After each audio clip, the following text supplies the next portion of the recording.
এই কদিন ধরে যে পরিস্থিতি উত্তপ্ত রয়েছে, বারে বারে ক্ষোভ বিক্ষোভের আমরা ছবি দেখেছিলাম, সেটা হচ্ছে সন্দেশখালী দ্বীপে। সেই সন্দেশখালী দ্বীপ কিন্তু আজ রীতিমতো থমথমে সকাল থেকে, কারণ স্বাভাবিকভাবে 144 ধারা সেখানে জারি রয়েছে।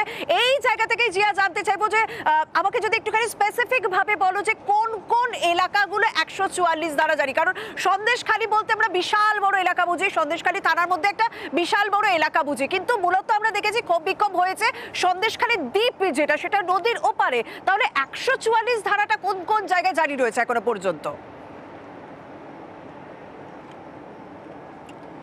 একদম দেখো, যেটা একেবারে সুমিত কুমার অর্থাৎ ডিআইজি বারাসাত তিনি স্পষ্টভাবে জানিয়ে দিলেন যে একদিকে যেমন ইন্টারনেট পরিষেবা বন্ধ রয়েছে, অন্যদিকে 144 ধারা যে সন্দেশখালী থানা এলাকা রয়েছে সেই থানা এলাকা পুরোটাই 144 ধারা জারি। অর্থাৎ একদিকে সন্দেশখালী, তোমাকে যেমন যেটা ভৌগোলিক কারণ, যেটা 9টা দ্বীপ নিয়ে সন্দেশখালী ব্লক, তার অন্যতম হচ্ছে এই সন্দেশখালী, অন্যদিকে জেলিয়াখালী। অর্থাৎ যে সন্দেশখালী থানা এলাকা তার মধ্যে জেলিয়াখালী পড়ে। গতকাল যেখানে শিবপ্রসাদ হাজরার বাড়িতে হামলা হয়েছিল, ভাঙচুর করা হয়েছিল, সেখানে তার পোল্ট্রি ফার্মে আগুন ধরিয়ে দেওয়া হয়েছিল, ফলে সেই জায়গা থেকে শুরু করে ধামাখালির একটা অংশ, অর্থাৎ আমরা যে মুহূর্তে এই জায়গাটায় রয়েছি এখানেও কিন্তু 144 ধারা, অর্থাৎ থানার যে এরিয়াটা রয়েছে তার মধ্যে ধামাখালি পড়ে, সন্দেশখালী ব্লক এলাকা পড়ে, জেলিয়াখালী পড়ে, ফলে এই যে এলাকাটা পুরো এলাকাটাই কিন্তু 144 ধারা জারি। এবং তোমাকে দেখানোর চেষ্টা করবো, সামনেই কিন্তু তুমি দেখতেই পাচ্ছ বিশাল ব্যারিকেড করা রয়েছে, সেখানেই কিন্তু এই যে বিজেপি যারা প্রতিনিধি দল যারা আসার কথা ছিল এবং তারা এসে এখানেই কিন্তু তারা এখন অবস্থান করছেন। কারণ একটাই দাবি যে হঠাৎ কেন 144 ধারা, এটা তো গতকাল তারা ঘোষণা করেছেন এখানে আসবেন, তার জন্যই কিন্তু তারা অবস্থান করছেন।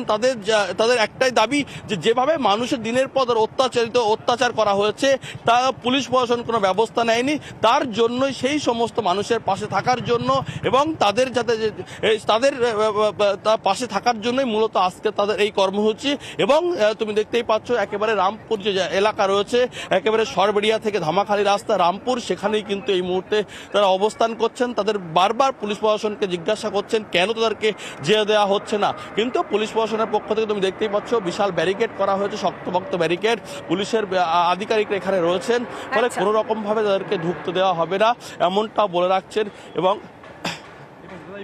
একদম মানে কড়া ব্যবস্থা নেবে পুলিশ এবং আইন শৃঙ্খলার কোন রকম অবনতি সহ্য করা হবে না, সেটা গতকালই পুলিশ আধিকারিক তারা জানিয়ে দিয়েছে। যে কারণে আজ রামপুর আকুঞ্জিপাড়ার মোড় এলাকা থেকে রীতিমতো ব্যারিকেড দিয়ে দেওয়া হয়েছে এবং বিজেপি প্রতিনিধি দল তারা যখন যাচ্ছিল তাদেরকে সেখানেই আটকে দেওয়া, এবং গোটা সন্দেশখালী থানা এলাকায়, তার মধ্যে ধামাখালী কিছুটা অংশ আছে, সন্দেশখালী দ্বীপ রয়েছে, জেলিয়াখালী রয়েছে। সঞ্জয় দা আছেন, রাজ্য আমাদের জেলার সভাপতি রয়েছেন, অর্চনাদি রয়েছেন। আমরা আজকে এই প্ল্যানিং করেছিলাম এখানে যাওয়ার, রাস্তায় আটকে দিয়েছে অবৈধভাবে, বেআইনি ভাবে। 144 ধারা আছে, 5 জনের কম যাওয়া যাবে। আমরা 4 জন যেতে যাচ্ছি, সেখানে প্রবলেম, সেখানে যেতে দেবে না। নিয়ম আইন খালি ভারতীয় জনতা পার্টির কার্যকর্তাদের উপর। আর এই বীরপুঙ্গ পুলিশ যাদের নামে অভিযোগ, যাদের নামে গ্রামবাসীদের অভিযোগ, তাদের কাউকে পাচ্ছে না, খুঁজে পাচ্ছে না এখনো পর্যন্ত। আর সাধারণ কার্যকর্তা, সাধারণ কর্মী, গ্রামবাসীদের উপর অত্যাচার, রাতের অন্ধকারে ব্যাপক অত্যাচার, পুলিশ বাড়ি ভারী ভাঙচুর।